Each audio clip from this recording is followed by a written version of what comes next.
Hey everybody, happy Wednesday and happy now. I'm Lance Shanes. Thanks for tuning into Higher Living. I hope people wake up to their best, highest potential, happiest life.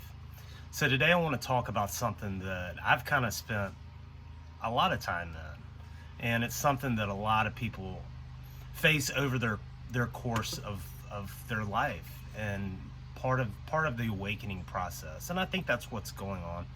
I've mentioned that in some other videos. I do think collectively, with all the stuff that's happening, there's a lot of forced awakening going on right now. But one of the things that's always present, that is required for us to grow and to reach that higher self, is what's called the dark night of the soul. And it's been coined. It's a phrase that's been coined over the years to describe truly what is ego death, as your ego is falling away. And it's really that in-between time, but where the old you is dying off, but the new you don't know exactly what it's going to be, what it's going to look like, what you're supposed to do with your life. It's a tough time, and it really can take you to the edge. It can test you in every way possible. And I just want to go over some of the signs, some of the things that to let you know that you might be going through a dark night of the soul. And ultimately, the thing about the dark night of the soul is I truly believe that we each are here for something. We're here for more. And majority of people are walking around asleep. They're not living to their fullest potential. They're not connected with their source, and they're not fulfilling what they're ultimately here to do. We all chose this incarnation, like it or not. I believe that we chose this incarnation. And when you're going through these tough times, you have to always remember one of which, this too shall pass. It will. And some days it doesn't seem like it's going to. And then on the flip side of the dark night of the soul, there's a lot of good in between. But some of those days are really rough. So here's some of the signs that you might be going through it. And I'll say this too, a lot of times this dark night of the soul can be triggered by some life-altering change in your life, whether it be like a death of a parent or a loved one, loss of a job, some kind of family crisis, divorce. Like lots of different things can kind of spur this off. So if there's been some kind of significant event in your life, that could be part of it. But here's some of the signs that I've experienced and that others do. One of which is a lack of interest and joy in many things that you once did, that you loved. Just things that you used to love, that used to be so important to you, all of a sudden they just don't seem as important. Specific example, I used to be fanatical about like college football, and I'm an Auburn grad, and I would rearrange my schedule. I would sadly have missed like family events and weddings and stuff over games, but as I started going through this growth process, I still enjoy it. But that's just one example. But in general, things that you've always loved and been super passionate about just may not have as big of an interest anymore, and it's odd. You want to have love for this event or this thing, and it's just not there anymore. Number two is intense suffering. And it's been said by all the teachers, everyone that's taught me, everyone that's come across my path, that suffering is an absolute prerequisite for going within. You must suffer. And once suffering becomes grace, everything changes. Suffering is part of life. And we have to remember too, if you're having a bad moment and a down day and you're in the deep throes of the dark night of the soul, it does pass. Bad things come and go. And if it wasn't for the great moments in our life, we wouldn't know the bad. We have to have these polarities in life, and we're the ones that resist them. So learning to go with the flow is more, and then suffering is part of it. It's part of it. You're going to have intense suffering. Another symptom is falling away of friends. This is one that's very tough. And through this process, I've had several friends that have just gone. Like one of them was a lifelong friend, and none of it really made sense. I've gone back and tried to analyze it. It was like a nonverbal misunderstanding that basically ended a lifelong friendship.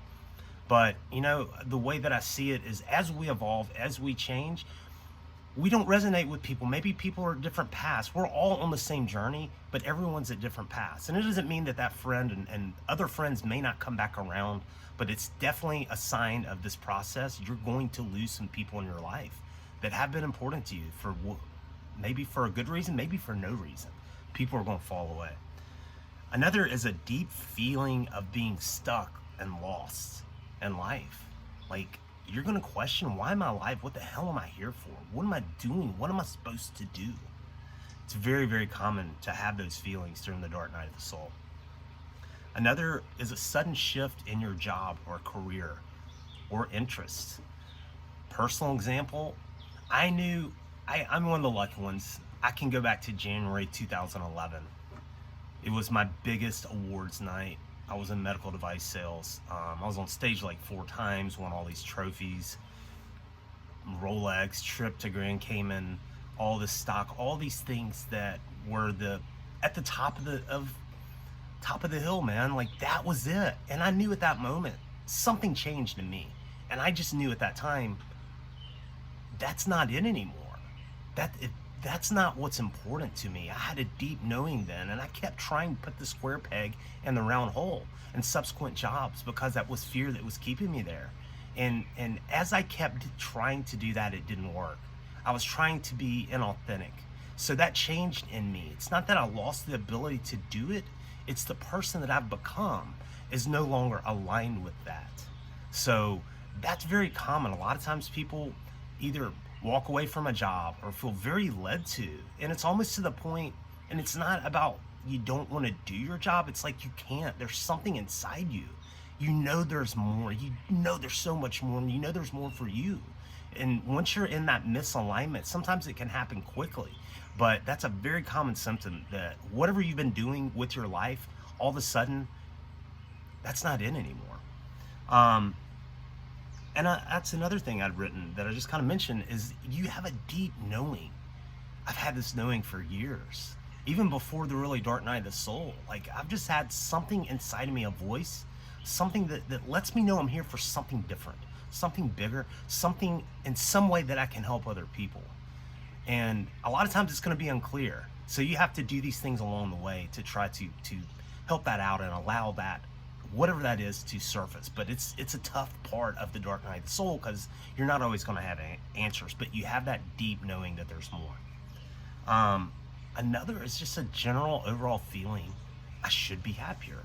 Why am I so down? Why am I so unfulfilled? I have all these things. I have everything I need. Why? It's just a general overall unsatisfaction with life.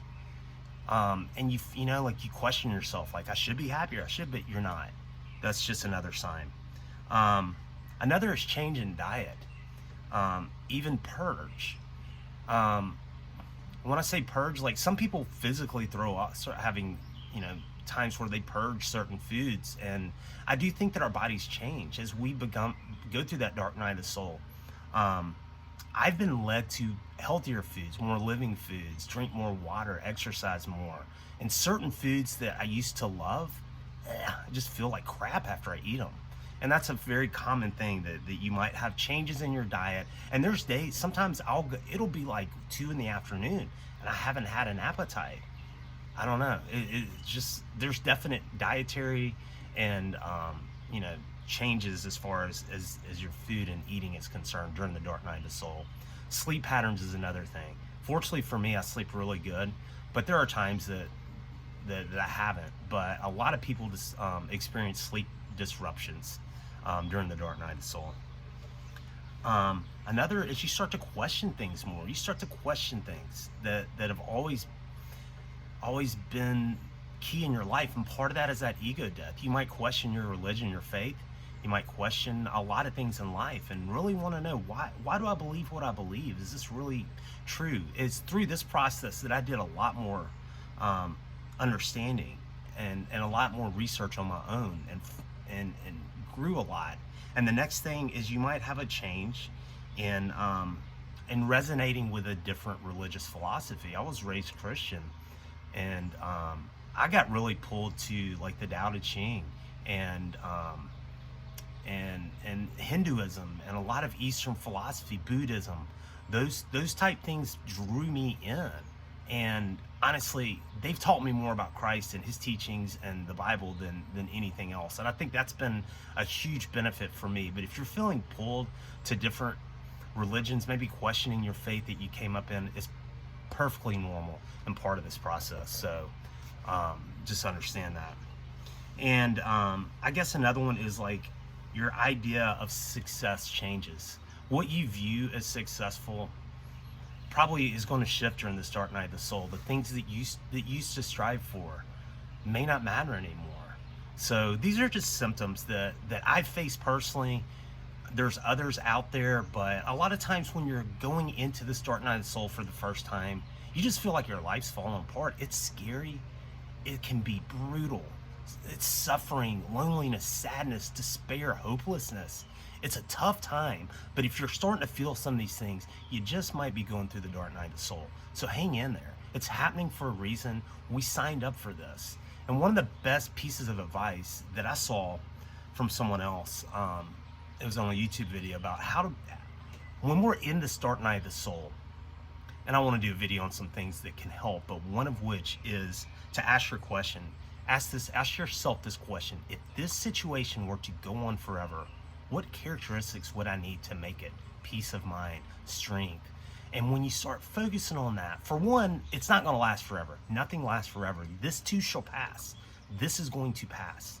But two, when you start focusing on what characteristics, if you're having the worst day of your life, which by the way, you have a 100% success rate surviving your worst days. But if you're in one of those dark moments, in the throes of this stuff, ask yourself, if this is going forever, what characteristics do I need? And when you focus on that, you're taking your attention off of the problems to the solution.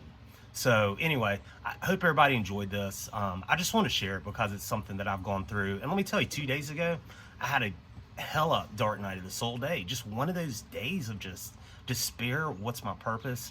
And it lasted most of the day. Sometimes it lasts an hour. Sometimes it lasts a week. There's no rules by any of this, but if you're going through it, you'll know it. And just bear in mind, it's going to pass, and this is all happening to take you to your ultimate self, to your higher self, to your calling, to your purpose. So hang in there, write your gratitude, think positive, think on good things, and just know that this too will pass. Thanks, everybody. I hope you're having an awesome day and a happy now, because you can't be happy yesterday and you can't be happy anymore. Thanks.